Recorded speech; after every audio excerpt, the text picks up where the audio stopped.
Hey, what's up everyone, City and Technology News here, and in this video I'm doing my final rumor roundup on probably the most anticipated smartphone of 2015, the iPhone 6s.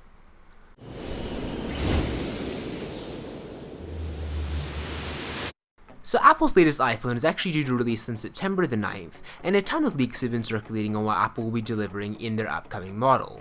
Since this is an S release, I originally wasn't quite as excited about this phone as I was about the iPhone 6 originally, but now that I've actually spent some time researching the various rumors and leaks going around about the iPhone 6s, I'm getting more excited all the time. So first off, the new iPhone 6s is probably going to be getting an all-new screen with Force Touch and haptic feedback. Basically, this is the same technology that Apple packaged into the new MacBook, and it adds an entirely new way to interact with your phone. When you press harder on the screen, sensors in the phone are going to detect the increased pressure by measuring the increased surface area occupied by the finger. Your device then responds with haptic feedback, a tap, that gives you the illusion you've actually pressed down on a physical button. Now there are a ton of practical applications for this. For instance, by pressing down on a location on a map, you might automatically trigger driving directions to the location without having to press the root button. Now another big upgrade in the iPhone 6s and 6s Plus is probably going to be the new Apple A9 processor, which is said to be a fair bit faster than the A8 chip in the iPhone 6. This is mostly going to come into its own when playing high graphical games and movies, but combined with the 2GB of RAM that are also rumored to be in the iPhone 6s, it should just give the phone more horsepower overall, and it should make navigating around the iPhone 6s a much more fluid and seamless experience. Now when it comes to the cameras, Apple's probably going to be giving the iPhone 6s a pretty significant upgrade. The iPhone 6 is an 8-megapixel camera, and the limitations of that camera can clearly be seen in the washed out details of images. The iPhone 6s is probably going to be getting a larger 12-megapixel rear-facing camera, which will create brighter and clearer stills and video. The 12-megapixel rear camera sensor on the iPhone 6s should also have the capability to shoot video in full 4K high-definition resolution.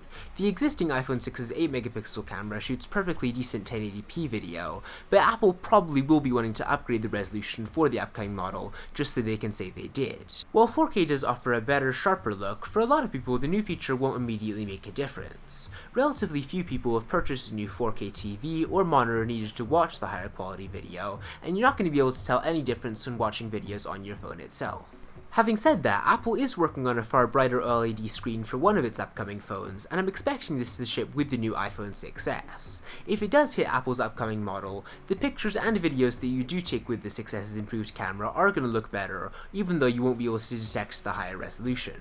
Now to protect this new and improved display from being damaged or bent, Apple's probably going to be putting some harder aluminum into their upcoming model as well. Apple really was paying attention to the bendgate controversy, and they basically strengthened the metal in the inner wall of the iPhone 6s's backplate around the volume buttons, which is the place that the iPhone 6 was shown to bend.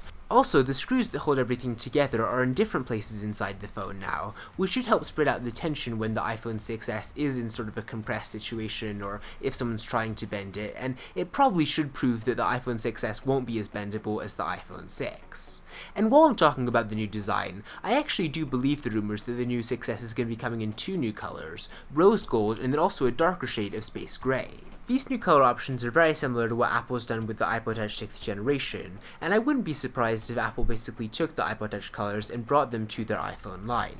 The rose gold version is a slightly darker version of the gold version that Apple's been offering for quite a while now, and then the new space gray color option is basically like a graphite version, which is similar to what older iPhones looked like before Apple introduced the entirely new color scheme.